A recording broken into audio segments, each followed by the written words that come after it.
Lo prometido es deuda y ya está sentada a mi izquierda la diputada Sabrina Selva, joven diputada. Ella es militante del Frente Renovador, pasó por la jefatura de gabinete de Parques Nacionales antes de ocupar este cargo electivo y es diputada desde diciembre de 2023.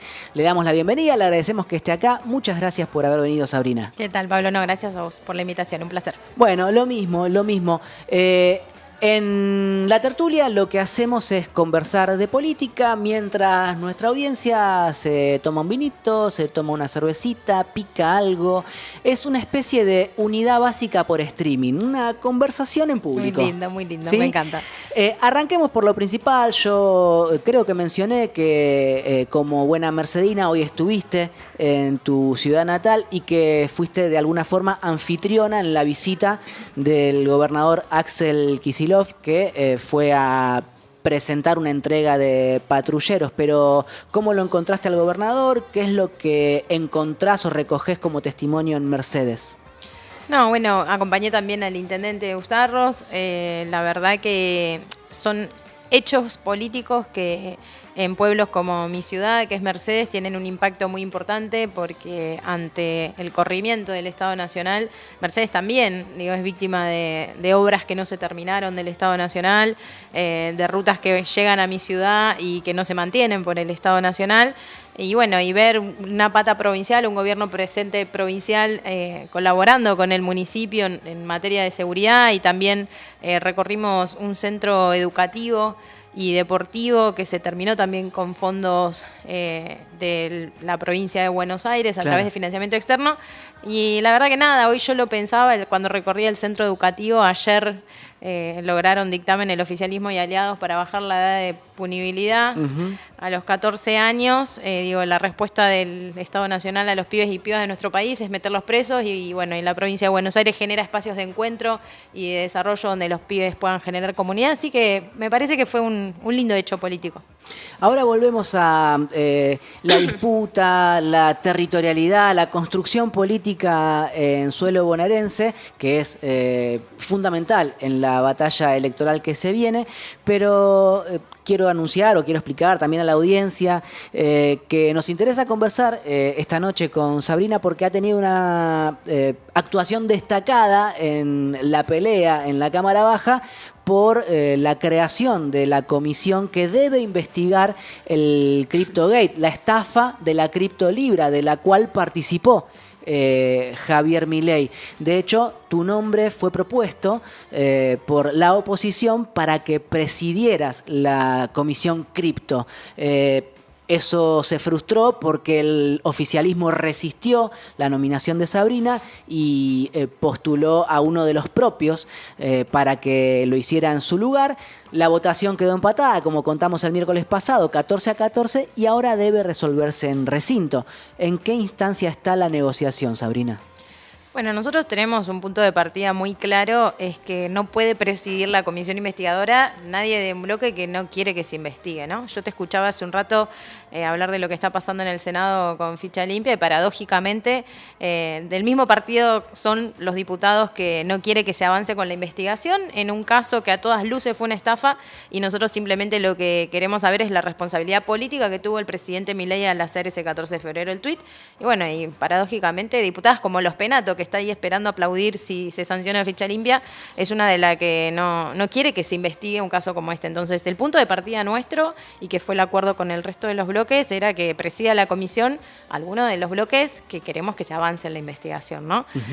Ahora se resolverá en el recinto, estamos buscando el momento para que en una sesión especial podamos confirmar las autoridades, porque obviamente no vemos otro camino, porque vos sabrás, Pablo, también, que parece ser una práctica del presidente Martín Menem de hacer que las cosas no funcionen, ¿no? Están paralizadas las autoridades de la Comisión de Juicio Político, por ejemplo, y bueno, ni hablar de lo que se notó el otro día, que como quieren vedar el funcionamiento. Así que iremos al recinto y ahí resolveremos las autoridades.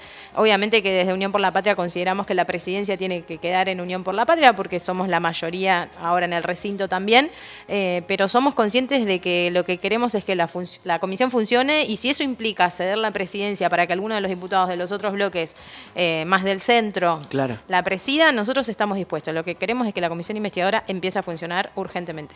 Y al mismo tiempo se espera que la semana que viene concurran a brindar explicaciones sobre este caso Luis Toto Caputo y Mariano Cuño Libarona, ¿puede ser?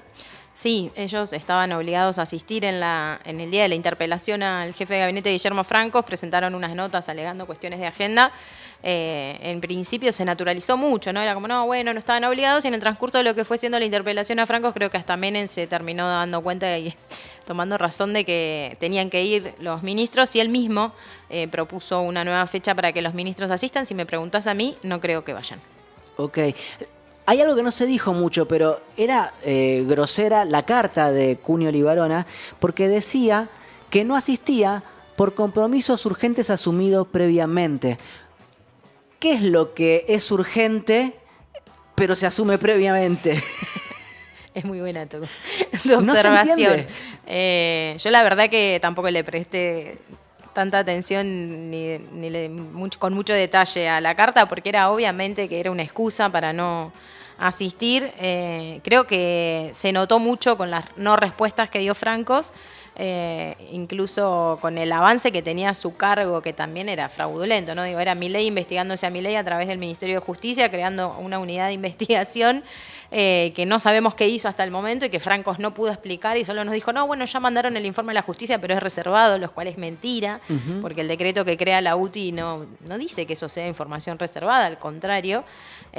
Así que nada, fue todo una falacia, para mí un papelón por parte del jefe de gabinete de sentarse ahí a tratar de sostener un relato que el gobierno viene sosteniendo, pero yo creo que empieza a hacer mecha en esa credibilidad, ¿no? que se rompió con la participación de Milei, de Karina Milei, claramente en la creación de la criptomoneda.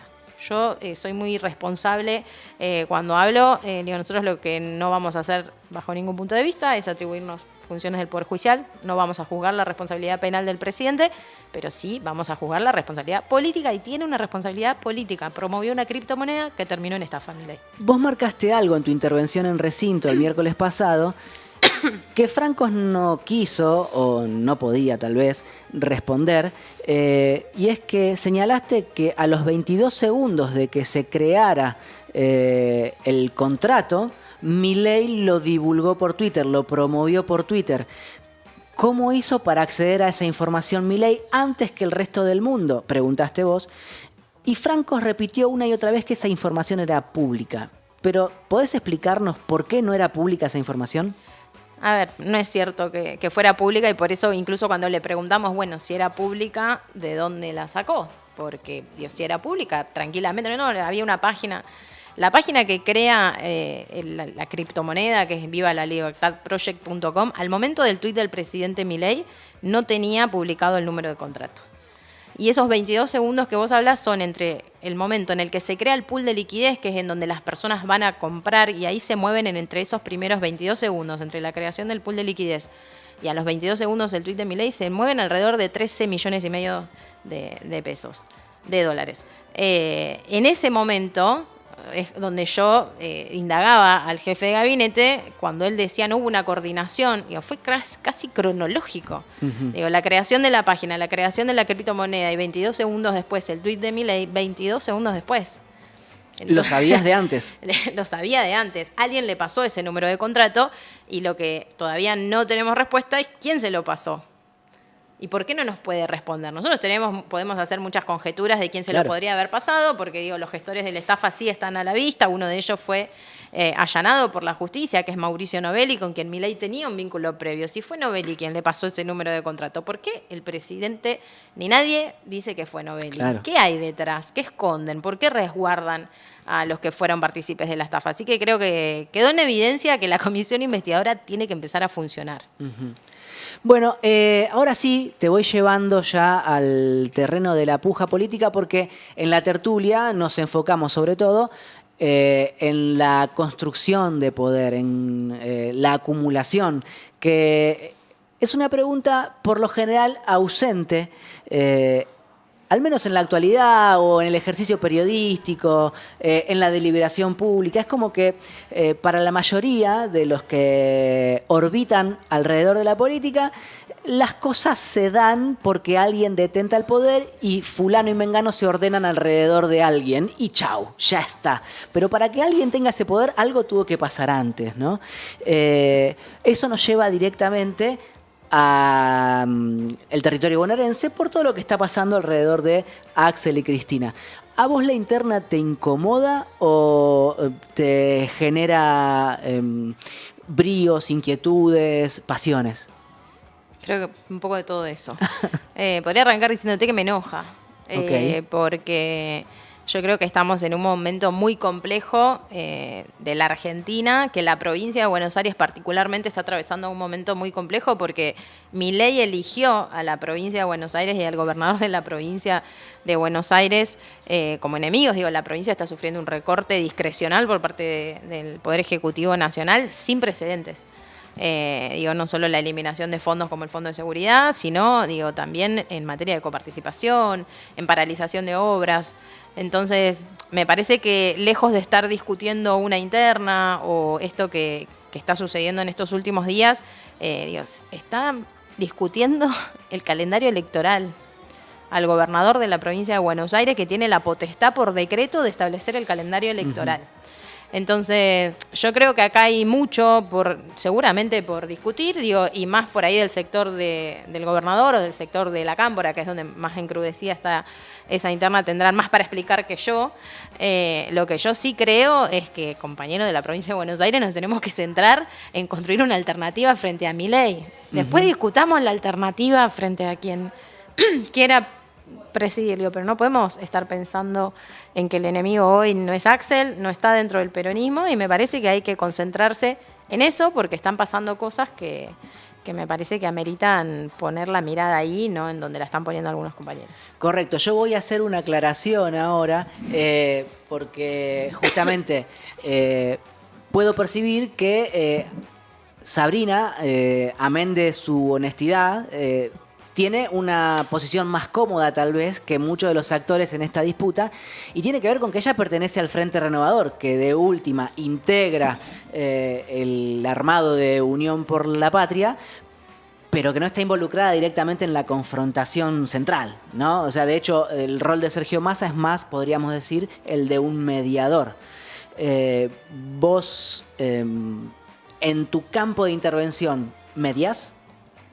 Sí, yo creo, incluso medio, y para mí es un momento igual de dar un montón de discusiones. De dar un montón de discusiones que tienen que ver con métodos, con formas y con dinámicas de construcción política que para mí ya no van más, que son a las que la gente nos dijo que no. Y me parece que está bueno darlas. Ahora, ¿cómo las damos a esas discusiones y en el marco de qué? Estamos a nada de una elección. Estás dando cuenta igual que mediar no es ausencia de discutir. No, para nada. Exacto. Incluso yo creo que Sergio Massa está planteando mucha discusión política también en torno a esto, porque es consciente de que necesitamos de la unidad para fortalecer una alternativa frente a Milei, una unidad que él encabezó en la última elección, que casi fue presidente y que para mí dejó mucho para seguir construyendo para adelante. Y por eso digo que más allá del rol conciliador que tiene Sergio, yo te puedo asegurar que está discutiendo política y mucho. ¿Y cuáles son esos modos que vos dirías que no van más? Porque hablaste de modos que no van. Sí. Yo creo que el anular al otro o el dedo, la lapicera, ¿no?, a la que estamos acostumbrados, sobre todo en la provincia de Buenos Aires, me parece que son cosas que Axel puso sobre la mesa y que no caen bien en un momento de disrupción de la política, ¿no? Pues yo creo que Milei, cuando vino a romper todo, no solo el Estado, sino que rompió también el discurso, rompió las formas, el diálogo, la conversación política. Yo creo que Milei vino a romper eso y el peronismo tiene un desafío enorme de reconfigurarse en torno a eso para volver a hablarle a la sociedad. Nosotros le dejamos de hablar a la sociedad. Con esta interna, ¿a quién le estamos hablando? Yo creo que la mitad ni siquiera de la gente que votó peronismo en la última elección entiende la pelea entre Axel y Cristina. Y yo te puedo asegurar que desde el lado de Axel, porque yo he conversado con él, no hay tal pelea. Entonces, ni siquiera se puede explicar o definir lo que está sucediendo. Es complejo, es muy complejo. La lapicera denota el poder que tiene alguien de definir, en este caso, con esta metáfora, las listas de candidatos a una elección legislativa o incluso a una elección ejecutiva también. Pero alguien tiene que tenerla. Entonces, si me pongo un abogado del diablo, hago la pregunta animal y digo, si no la tuviera quien la tiene y la tuviera otro, si no la tuviera Cristina, la tuviera Kicillof, también habría la misma objeción de parte de quienes no la tienen contra esa mantención o contención del poder, el ejercicio del poder en sí. Sí, yo creo que ahí, por ahí reconfiguro un poco mi respuesta. A ver. Es cómo usás esa lapicera. Bien. Yo fui muy crítica, y lo sigo siendo, de la manera en que Cristina asume la presidencia del Partido Justicialista Nacional sin sentar a los gobernadores y tirando abajo la lista de un compañero gobernador como Ricardo Quintela, que venía construyendo y tratando de reconstruir el Partido Justicialista a nivel federal. A mí me pareció un método muy, muy malo y muy erróneo también, porque eso para mí, yo lo dije, la llevaron en ese momento a Cristina, algunos compañeros, a demostrar que no sintetiza más. Hoy el problema que tiene el peronismo es que no hay una persona que sintetice, y está bien que suceda. Y esto no es decir que no hace falta Cristina, que Cristina no es valiosa y que es una dirigente que necesitamos y que queremos en el Movimiento Nacional Justicialista. Ahora, hay métodos y formas que no van más, y amerita diálogo, y amerita consensos, y amerita apertura, y amerita reconocer que también hay trasvasamientos, no solo generacionales, sino de construcción y de método que se tienen que dar para que le volvamos a hablar a la sociedad. ¿Crees que justamente en ese encierro o en ese ensimismamiento también se achica la representación de Cristina y de los dirigentes en general? Sí, yo creo que sí. Cuando ella asume el PJ sin sentar a los gobernadores y demuestra que no sintetiza más el peronismo, yo creo que ella está reduciendo su representación. O sea, está... y a ver... Pues después los compañeros lo toman re mal, por eso también, viste, vos tenés un sector del peronismo que cuando habla de política está bien. Ahora, cuando hablamos los que por ahí, yo no vengo del kirchnerismo, es como que, bueno, no, la estamos atacando a Cristina. Yo no la ataco a Cristina, reivindico incluso lo que está sucediendo ahora. Yo coincido con lo que decías vos recién, ficha limpia tiene nombre y apellido, es proscripción a Cristina, y con eso se llevan puesta no a Cristina, sino la voluntad popular. O sea, estoy totalmente de acuerdo. Ahora, no puede ser que por plantear discusiones o por plantear debates que nos tenemos que dar para adentro del peronismo, del lado de adentro haya compañeros que digan, no, bueno, ahí es, si vos atacás, no coincidís con Cristina, o no coincidís o no coincidís, tu anular pensamiento. Y a mí me parece que eso no va más. No va más. Bueno, mientras respondía recién Sabrina, hacía, o sigue haciendo en realidad, su discurso Juliana Di Tulio en el Senado de la Nación contra ficha limpia, pero acá en esta mesa es momento de jugar al Derpopalooza. El Derpopalooza, decía hace un rato, es la fiesta del poder, es ver dónde está el poder, qué actores se lo disputan en todo momento, todos juntos. La forma de jugar es, como venimos explicando programa a programa, que cada uno de nosotros, entrevistado y entrevistador, entrevistada y entrevistador en este caso, elijamos una carta de apoyo de este pilón de cartas violetas, donde te puede tocar, donde puedes elegir desde Clarín como base de sustentación hasta Casa Rosada, ¿no? Clásico. Se nota que yo no elegí eso. Pero vamos a la pregunta a nuestra invitada. Sabrina Selva, ¿en qué se apoya para hacer política? A ver. O para jugar a este juego de la política. Aliados, me dijeron que aliados? tenía que. Sí, aliados elegiría en la aliados. política. ¿Qué aliados eligió Sabrina Selva? 3. A ver. Elegí clase media. Clase media. Acá. Sí. Peronismo. Eligió peronismo, un Elegí clásico. peronismo, un clásico. Sí. ¿Y? Y radicalismo. ¡Apa! Mirá cómo amplía.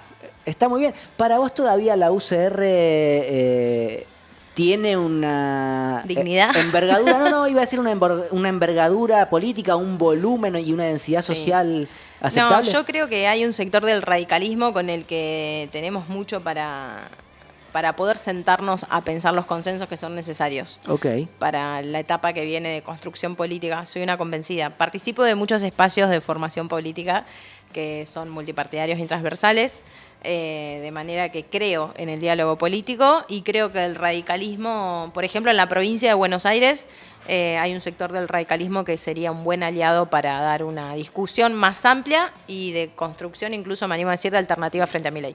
Pensás en el radicalismo de Facundo Manes, imagino. Exacto. Bien.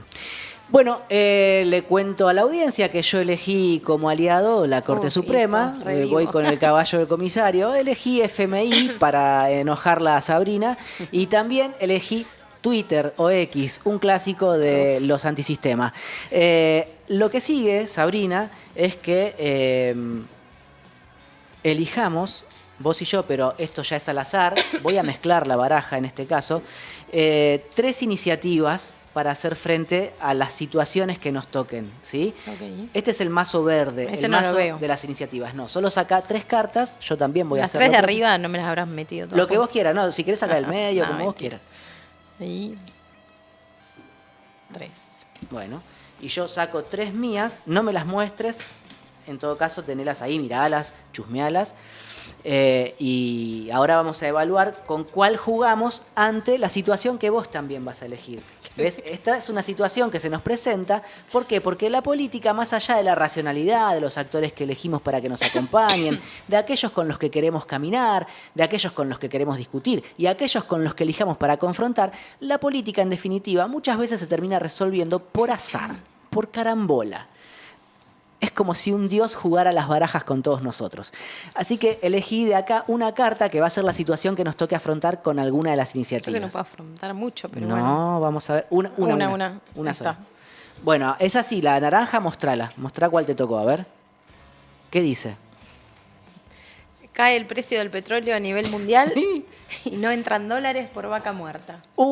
Se nos complicó a todos, ¿eh? No solo al peronismo, no solo a Milei, se le complica a cualquiera, si, como está ocurriendo en realidad, si cae el precio del barril de crudo, bueno, pierde competitividad la lógica extractiva del petróleo argentino y te la regalo. Bueno, frente a eso, ¿qué iniciativa jugás? ¿Qué carta ponés? Son complejas.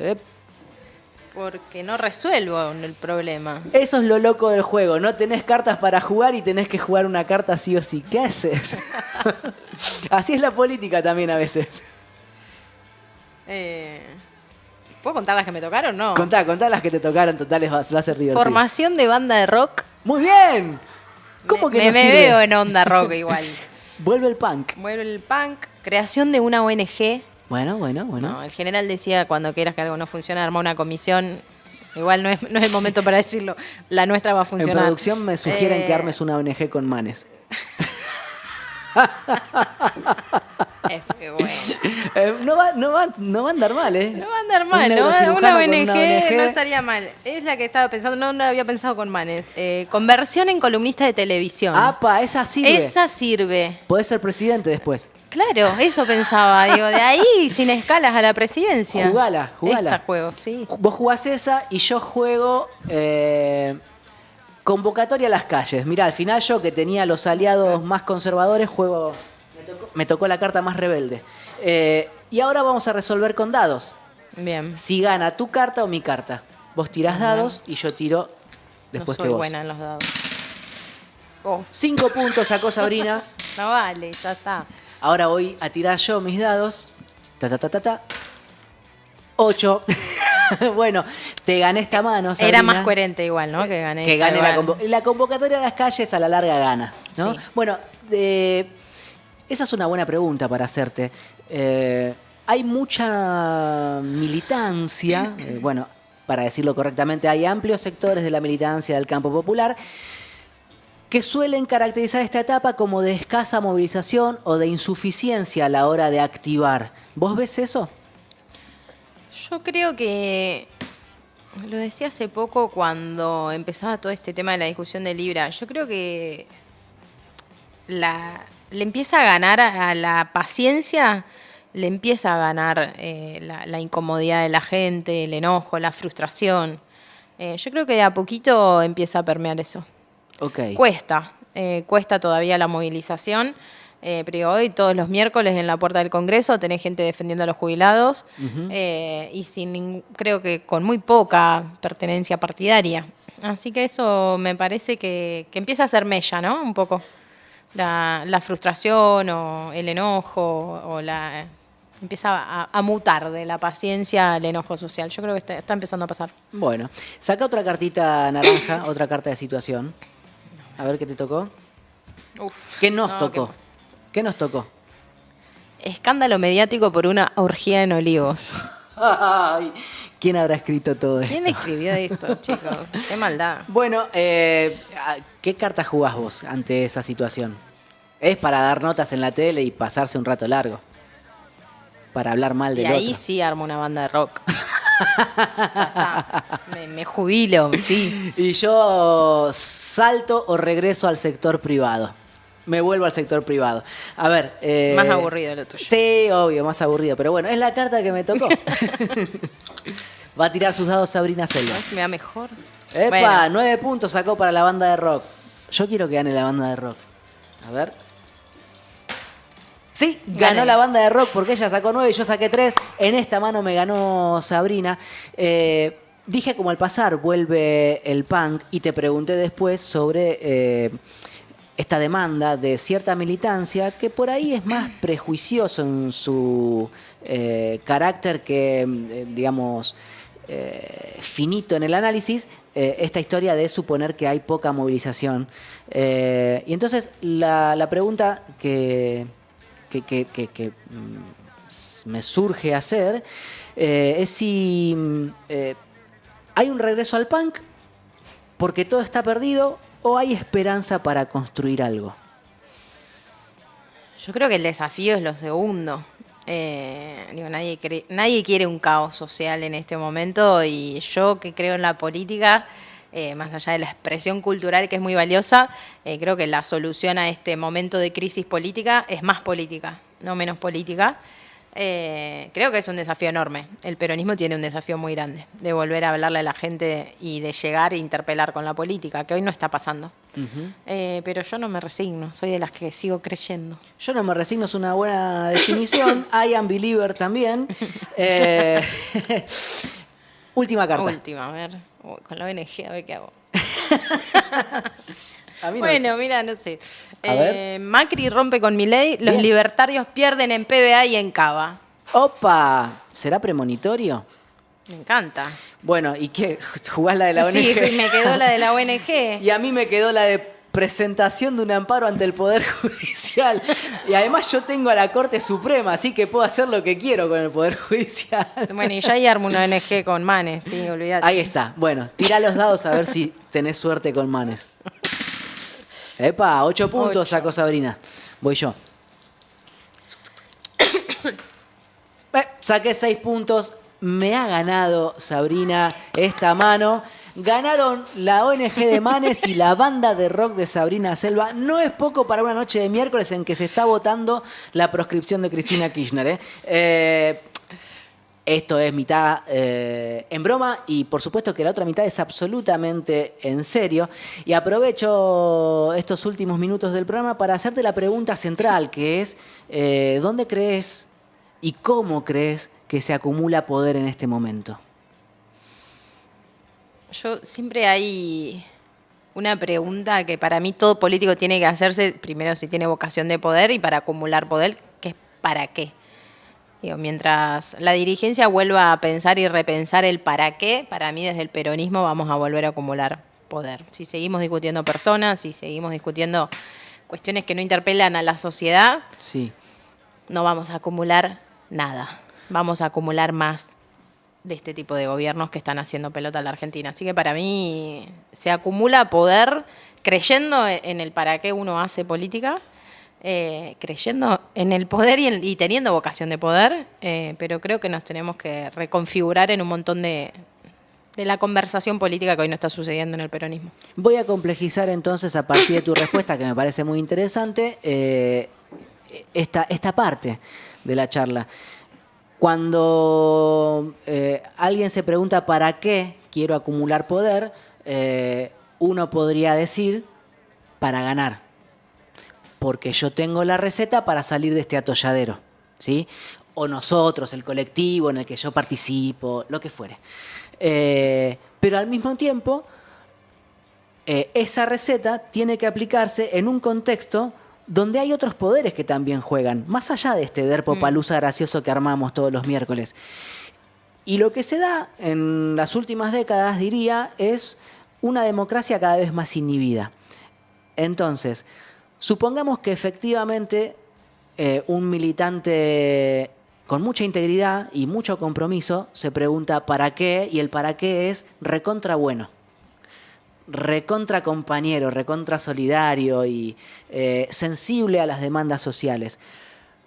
Pero el poder de enfrente es monstruoso. ¿Qué respuesta o qué astucia hay que dibujar? Bueno, yo creo que la respuesta es, incluso cuando decís el poder de enfrente es monstruoso, creo que es lo que está sucediendo hoy en la Argentina. Y la respuesta no está en el para qué de una sola fuerza política.